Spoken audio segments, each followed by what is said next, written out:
Selamat datang di video terbaru saya. Video ini merupakan bagian dari video series yang berdiskusi soal berbagai teknologi seputar blockchain dan aset kripto. Video ini diproduksi bekerjasama dengan Akademi Kripto. Seperti biasa, sebelum kita masuk ke materi, kita akan lihat dulu halaman disclaimer. Berbagai informasi yang disampaikan dalam video ini bukan merupakan ajakan untuk menjual ataupun membeli instrumen apapun, melainkan untuk tujuan edukasi semata. Termasuk ketika nanti ada penyebutan nama produk, nama merek, bukan berarti endorsement terhadap produk-produk tersebut. Yang akan kita bahas kali ini adalah Smart Legal Contract. Nah, jadi yang akan kita bahas kali ini adalah bagaimana mengkombinasikan smart contract, teknologi smart contract yang ada dalam blockchain dengan legal contract. Jadi sebenarnya ada kerancuan gitu ya di antara masyarakat atau di antara kita semua gitu ya, yang berpikir bahwa smart contract itu adalah kontrak, adalah sebuah kontrak. Nah, ini sebenarnya kerancuan karena memang penamaan itu agak membingungkan gitu ya. Kenapa nggak disebut dengan program seperti yang ada di Solana misalnya, itu disebut program bukan smart contract. Nah, jadi smart contract ini memang istilah di yang diadakan di Ethereum. Nah, cuman jadi membuat rancu. Padahal sebenarnya smart contract itu adalah kode data, bukan kontrak. Yang kita pikirkan soal kontrak adalah ketika kita mau misalnya melakukan perjanjian di antara dua pihak. Nah, itu kan kita membuat kontrak. Kalau di smart contract bukan seperti itu sebenarnya. Jauh berbedanya. Malah tidak ada hubungan sama sekali. Nah, tetapi ketika ada benefit-benefit yang ditawarkan oleh smart contract atau program yang berjalan di atas blockchain gitu ya, di mana eksekusi bisa dijalankan secara otomatis ketika ada input atau ada trigger dari luar, itu memunculkan ide mengkombinasikan antara smart contract dan legal contract. Oleh karena itu, ada satu konsep namanya smart legal contract. Nah, di sini kita akan sedikit membahas soal smart legal contract dan beberapa use case yang ada. Nah, apa itu smart legal contract? Jadi kalau didefinisikan, dia sebenarnya dia legal agreement atau persetujuan secara legal. Jadi legalitasnya memang ada, tetapi digitalisasi. Nah, kalau di sini berarti mulainya dari legal agreement dulu, bukan mulai dari smart contract dulu. Jadi smart contract di sini adalah satu fitur untuk meningkatkan fungsionalitas dari legal contract. Jadi ada legal contractnya dulu, kemudian di kode gitu ya, didigitalisasi menggunakan teknologi smart contract. Tujuannya apa? Untuk melakukan otomasi, mengotomasi eksekusi dari kontrak. Misalnya apa? Nanti akan ada contoh.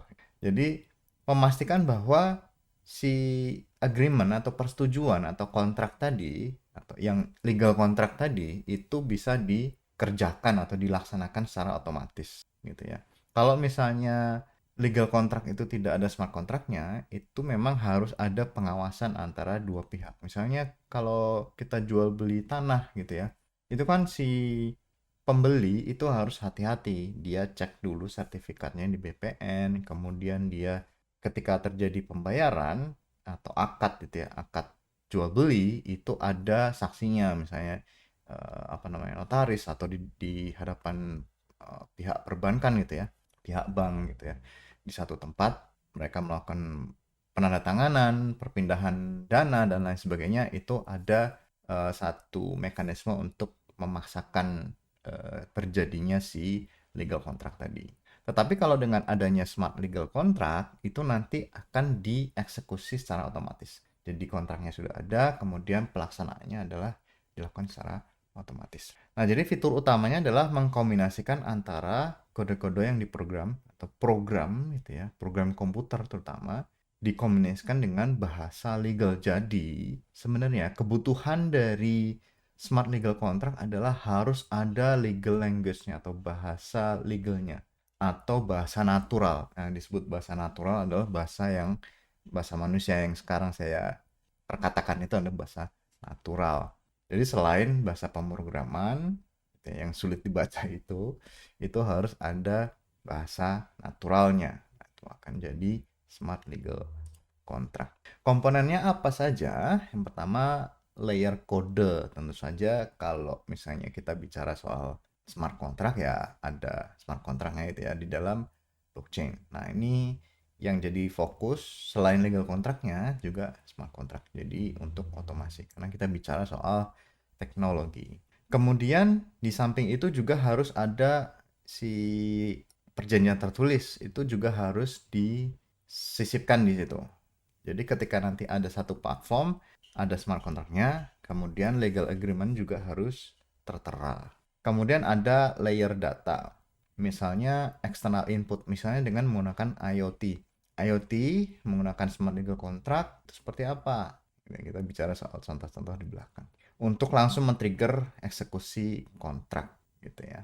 Nah, kalau di sini kita lihat berarti input atau peran serta dari manusia berkurang, semakin berkurang karena akan dilakukan dengan menggunakan perangkat-perangkat yang elektronik, IoT dan APIs. Nah, teknologinya apa yang ada di belakang smart contract? Ya, tentu saja smart contract gitu ya. Nah, dia self-executing code on a blockchain. Jadi, ada blockchain-nya, ada kode smart contract-nya disematkan di situ.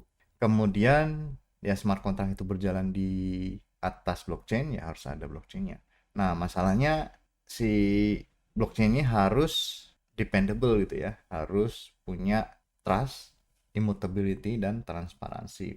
Nah, kalau di sini berarti tergantung dari sifat atau karakteristik dari smart legal contract-nya. Apakah ini kontrak rahasia atau kontrak umum gitu ya.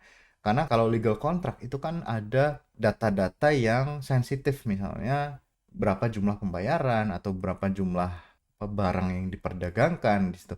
Jangan sampai ketika nanti kita upload misalnya ke public blockchain seperti Ethereum, Solana, itu jangan sampai data-data itu bisa dibaca oleh orang lain. Kan jadi repot. Istilahnya kenapa kita harus membocorkan data rahasia milik perusahaan tertentu gitu kan dalam blockchain. Nah, artinya kemungkinan besar si smart legal contract ini memang berjalan di atas blockchain, tetapi blockchainnya bukan blockchain public tapi blockchain private gitu ya. Kecuali untuk legal contract yang memang bisa memang diperdagangkan atau dipergunakan untuk kebutuhan masyarakat luas gitu ya, yang tidak memerlukan data-data pribadi. Misalnya nanti akan ada contoh. Kemudian ada oracles ini untuk kalau misalnya si kontrak itu membutuhkan data-data eksternal gitu ya, misalnya weather atau cuaca, kemudian data finansial gitu ya untuk men-trigger action. Jadi kalau kita sudah pernah berdiskusi soal Oracle, Oracle di sini adalah data provider. Dia akan membaca informasi eksternal yang ada di luar blockchain, kemudian disimpan di dalam satu storage di smart contract. Kemudian dia akan memperbolehkan kontrak-kontrak lain untuk membaca si data tadi, hasil bacaan dari eksternal, sumber-sumber eksternal di luar blockchain. Persyaratan dari smart legal contract itu ya, yang tadi sudah dibahas sebenarnya, secure blockchain infrastructure. Jadi karakteristik dari legal contract-nya seperti apa, kemudian diputuskan infrastruktur blockchain yang akan digunakan seperti apa, yang mana, public blockchain, private blockchain, atau bahkan konsorsium. Kalau misalnya kontraknya itu melibatkan beberapa pihak, di mana pihak-pihak ini adalah setara gitu ya, ya jangan pakai private saja, pakailah konsorsium, di mana nanti pengelolaannya akan dilakukan secara bersama-sama. Kemudian si Oracle tadi itu harus reliable. Jangan sampai Oracle-nya bisa dicurangi. Nah, kalau dicurangi, ada kemungkinan dicurangi ya nanti akan jadi liability gitu ya si Oracle tadi. Misalnya dia akan menghancurkan eksekusi dari si smart legal contract. Jadi tergantung dari smart legal contract-nya, apakah posisi Oracle ini memang memegang peranan penting atau tidak. Si Oracle kan hanya opsional, jadi misalnya tidak memerlukan si Oracle atau misalnya inputnya hanya dari IoT misalnya IoT devices. Nah, itu berarti Oracle-nya tidak diperlukan. Kemudian legal requirement gitu ya. Jadi harus ada kejelasan di dalam bahasa legalnya. Jadi selain ada bahasa kode pemrogramannya harus jelas, aman dari vulnerability, aman dari permasalahan keamanan itu ya, kode-kode bebas dari bug gitu, juga harus ada kejelasan. Ini bahasanya mudah dibaca atau tidak, atau secara legal ini benar atau salah, atau secara legal ini baik atau jelek gitu ya. Nah, itu harus ada kejelasan. Kemudian yang berikutnya adalah compliance. Nah, ini juga berkaitan dengan yurisdiksi. Jadi kalau legal atau aturan atau hukum itu kan harus ada yurisdiksinya. Kita tidak bisa mendefinisikan sebuah hukum atau law atau produk hukum itu tanpa yurisdiksi. Tidak ada hukum yang berlaku secara global gitu ya. Ya kecuali ada persetujuan. Kan ada persetujuan berarti mereka menundukkan diri atau menundukkan diri terhadap si hukum yang dibuat secara bersama-sama, tetapi kan secara apa namanya sadar gitu ya. Tetapi tidak ada satu produk hukum di dunia ini yang tidak punya yurisdiksi. Artinya ya ketika si legal contract ini misalnya ada di yurisdiksinya Indonesia, gitu. Jadi compliance-nya ya terjadi di wilayah Indonesia. Nah, bagaimana kalau smart contract dan legal contract? Perbedaannya apa? Kalau smart contract hanya otomasi, tidak ada legal language-nya. Tetapi kalau di legal contract, itu dia aslinya tidak ada otomasi, tetapi penekanannya soal enforceability secara legal. Atau misalnya ketika ada breach terhadap kontrak, itu ada konsekuensi hukum gitu ya.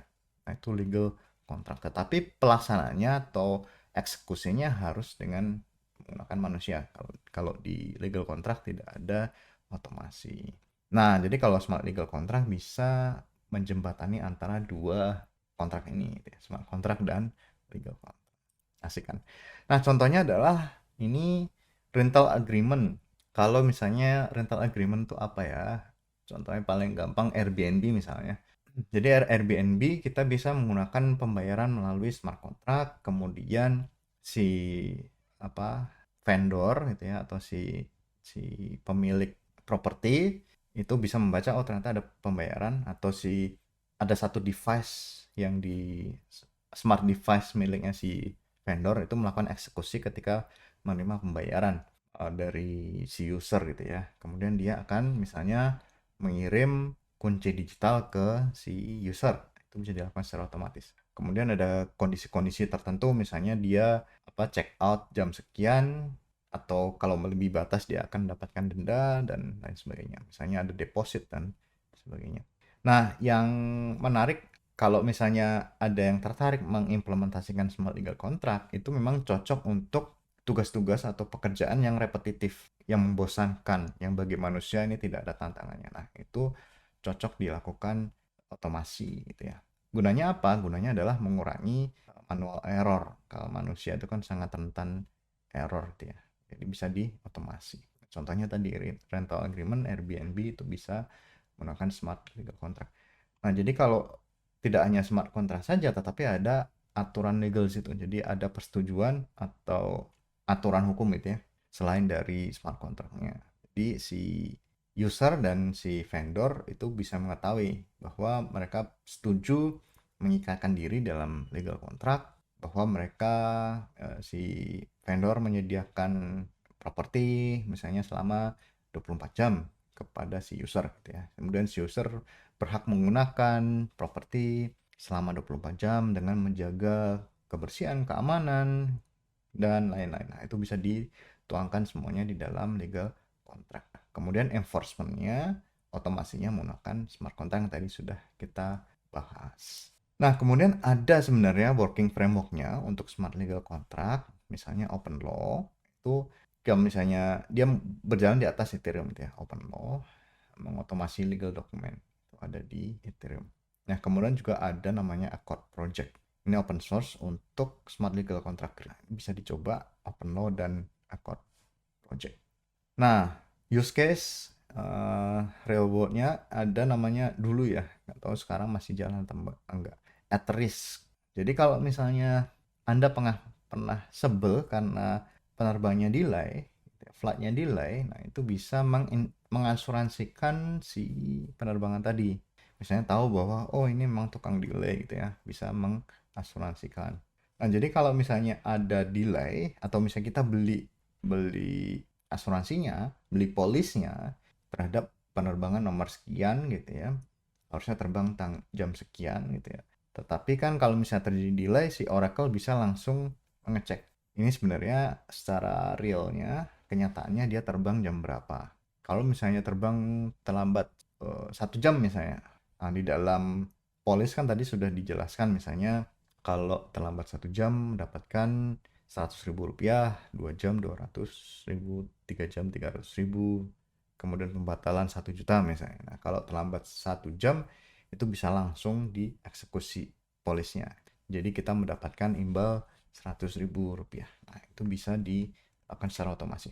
Bayangkan kalau ini dilakukan secara manual, kita beli polis, datang ke counter gitu ya. Saya mau beli polis flight delay, kemudian kita mendapatkan polis, kita bayar, kemudian nanti kita harus mengklaim secara manual, entah itu cairnya kapan. Nah, biasanya memang agak menyebalkan gitu ya, berurusan dengan asuransi flight delay. Tapi kalau contoh dari Etaris ini adalah semuanya dilakukan secara otomatis. Dan secara logika bisa dilakukan semuanya karena kita punya teknologinya, ada blockchain-nya, smart contract-nya, payment-nya, Oracle-nya juga sudah, kemudian informasi penerbangan juga bisa diakses secara real time gitu ya. Tantangannya apa nih? Kalau kita bicara keuntungan sekarang juga ada tantangan dari smart legal contract. Nah, tadi kan saya bahas soal yurisdiksi. Nah, jadi kalau misalnya ada satu produk yang tersedia secara global, ini kalau misalnya ada masalah harus diselesaikan secara legal, ini kemana gitu ya? Gitu. Jadi yurisdiksinya itu berbeda-beda gitu ya. Apa namanya? Si wilayah hukumnya itu punya aturan berbeda-beda. Misalnya ini yurisdiksi di Indonesia, aturan seperti ini, di Amerika berbeda lagi. Kemudian data reliability. Nah, ini juga jadi masalah kalau Oracle-nya atau akurasi dari off-chain datanya bermasalah. Nah, ini kita pernah bahas secara tuntas atau secara singkat sebenarnya di dalam topik soal Oracle. Nah, kemudian kompleksitas. Nah, jadi kadang-kadang aturan legal itu terlalu kompleks untuk diterjemahkan dalam kode pemrograman. Nah, baca saja terms of condition untuk beberapa produk digital, misalnya Facebook atau Google, itu kan panjang sekali. Bagaimana caranya kita mengkodekan si kode-kode tadi atau bahasa-bahasa legal tadi ke dalam kode pemrograman. Nah, itu menjadi tantangan yang tersendiri, yang sangat kompleks bisa jadi. Nah, sampai di sini bahasan kita soal smart legal contract. Mudah-mudahan menjadi ilmu tambahan buat kita semua. Sampai di sini, sampai jumpa di video berikutnya. Terima kasih.